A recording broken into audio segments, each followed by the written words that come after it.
All right, I know you're ready because here we go. Good morning. Hello, and welcome to my off camera co host, Jeff. Good morning. As always, thank you for joining me, Jeff. Let's see what's in the Cornerstone today, shall we?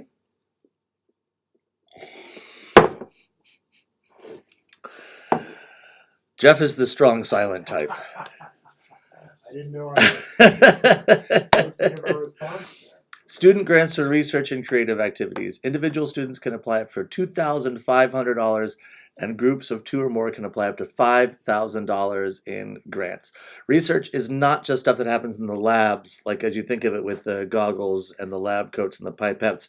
Research also happens over in the music and the theater and the sculpting studio, all that sort of stuff. That is research for students. And so anybody out there should apply for these research grants, probably from URSA, but I'll find out I'll click on through and find out who they're. Yep, it is the Undergraduate Research and Scholarly Activity Office. So URSA grants are good for anybody. I know many theater artists as well as scientists that have taken advantage of those grants. So Jeff, you should apply for one if you're a student. Jeff's not a student. I'm not.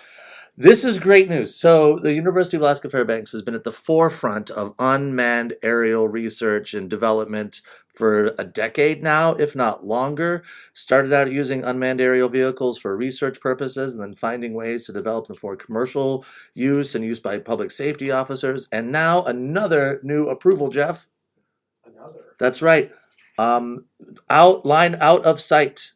Usually you have to keep your eye on the drone, but now we have permission to test and fly and research stuff where you can go where you can't see it. You can just monitor it with the device. So UAF continuing to find ways to turn these machines into something that's going to be part of everyday life. About 25 years from now, UAF is going to be like, oh man, that stuff happened at UAF. It's going to be in all the papers.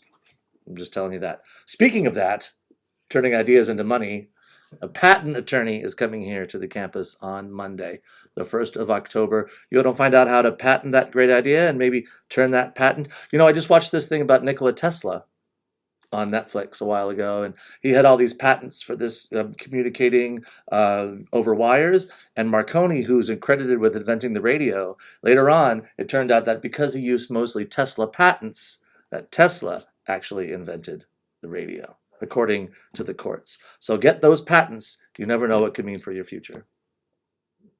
Okay.